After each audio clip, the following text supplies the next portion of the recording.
So after I worked out the ignition troubles the other day with the tractor and got her going, I decided to go out and do a little work with it on the road. And actually had a pretty good day with the 8N out on the road.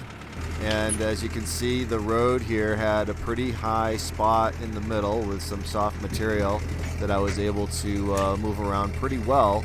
And as you can see, it's digging in pretty good, and she's actually running really good.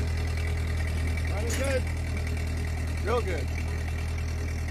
And she's smoothing that out. And you can see on my second to last pass here, it's really putting a good finishing touch on that road, and everything's working out really well with it. It's running really good, the blade's working really well, and the whole day worked out pretty well all the way up until the point when I tried to put the tractor back onto the trailer. Okay, so unfortunately when I tried to put this thing on the trailer after my little roadwork adventure today, I stalled it trying to put it on the trailer, and when I went to restart it, well, let me show you what happens. Alright, so she's out of gear, should start.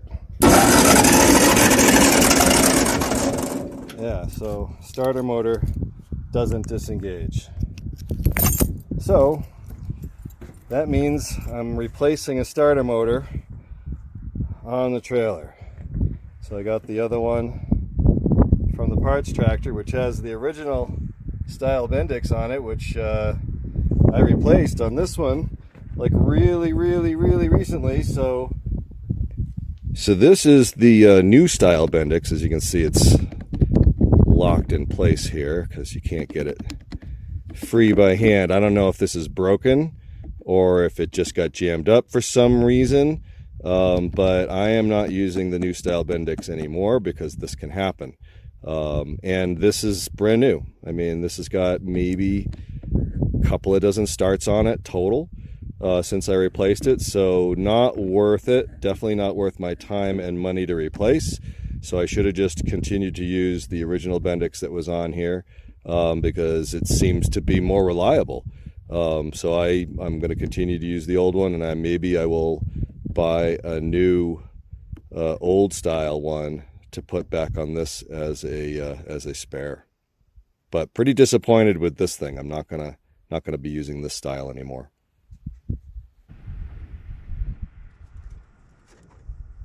All right, there's your battery disconnected.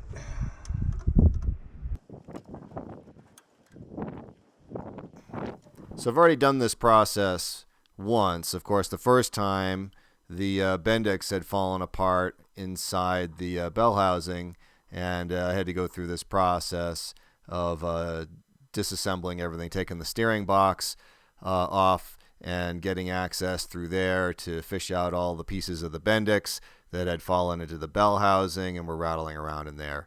And that is when I went ahead and ordered the new style Bendix that was supposedly going to be an upgrade for the starter. So one thing I did learn during that process the last time, though, is that in order to have clearance to get the starter motor out, you do have to remove this oil filter can here. It's got two bolts that hold it to the side of the motor, and then you have a line, one line. You can usually leave the other line intact, and then just swing it out of the way, and then you can get the starter motor in and out. Come on, buddy, get out of there. There we are. Okay. Why did you get stuck?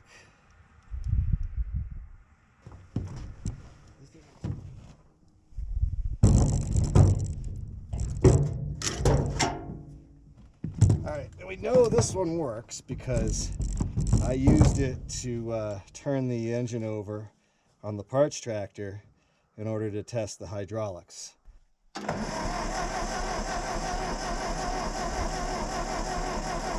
So, and of course to do the compression test as well. So this is definitely a functional starter motor. So We're going to throw it in, and with any luck, I can get this thing off the trailer tonight. I know this is going to be a little tougher to get in there because it's got the original Bendix.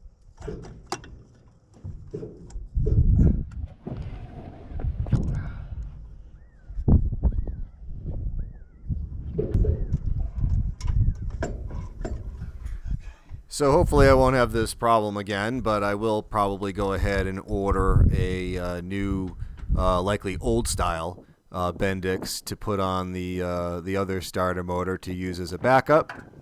But hopefully I won't have this issue again, and maybe I will mess around with that other new style Bendix and see if I can get that freed up in the meantime.